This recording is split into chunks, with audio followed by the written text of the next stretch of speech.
जय गुरुदेव। एक बार देवर्षि नारद भगवान विष्णु के पास गए और प्रणाम करते हुए बोले, भगवान मुझे सत्संग की महिमा सुनाइए।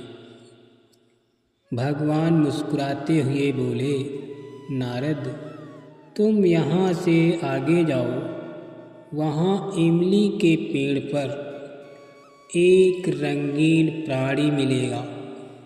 वो सत्संग की महिमा जानता है, वही तुम्हें समझाएगा भी। नारद जी खुशी खुशी इमली के पेड़ के पास गए और गिरगिट से बातें करने लगे। उन्होंने गिरगिट से सत्संग की महिमा के बारे में पूछा। सवाल सुनते ही वो गिरगिट पेड़ से नीचे गिर गया और छटपटाते हुए प्राण छोड़ दिए। नारद जी आश्चर्यचकित होकर लौट आए और भगवान को सारा वृत्तांत सुनाया। भगवान ने मुस्कुराते हुए कहा, इस बार तुम नगर के उस धनवान के घर जाओ और वहाँ जो तोता पिंजरे में दिखेगा उसी से सत्संग की महिमा पूछ लेना। नारद जी क्षण भर में वहाँ पहुँच गए और तोते से सत्संग का महत्व पूछा। थोड़ी देर बाद ही तोते की आंखें बंद हो गईं और उसके प्राण पखेरु उड़ गए। इस बार तो नारद जी घबरा गए और दौड़े दौड़े भगवान के पास पहुँचे। नारद जी कहा, भगवान ये क्या लीला है? क्या सत्संग का नाम सुनकर मरना ही सत्संग की महिमा है? भगवान हंसते हुए बोले, ये बात भी तुमको जल्द ही समझ आ जाएगी। इस बार तुम नगर के राजा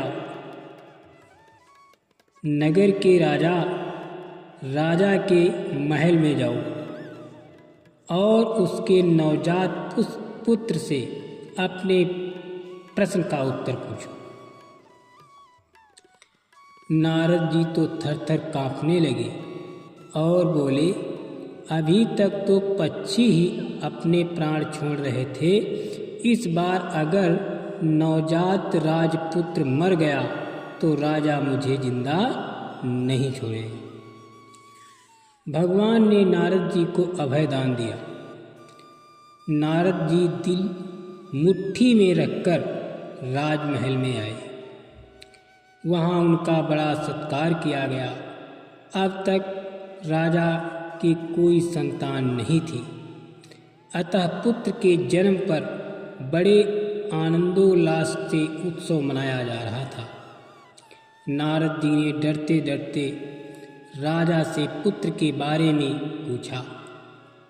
नारद जी को राजपुत्र के पास ले जाया गया।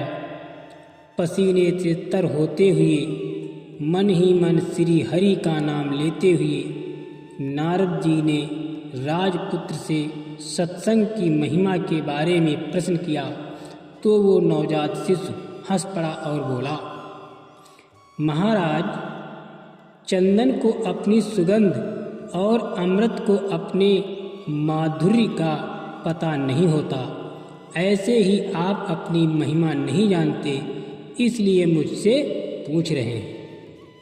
वास्तव में आप ही के क्षण मात्र के संग से मैं गिरगिट की योनि से मुक्त हो गया और आप ही के दर्शन मात्र से तोते की क्षुद्र योनि से मुक्त होकर इस मनुष्य जन्म को पा सका।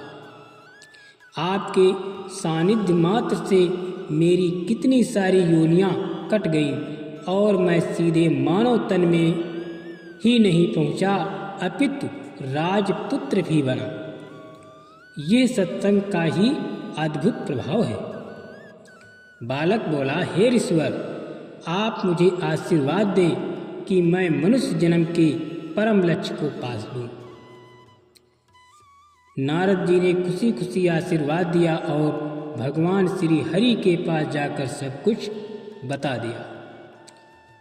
भगवान ने कहा, सचमुच सत्संग की बड़ी महिमा है।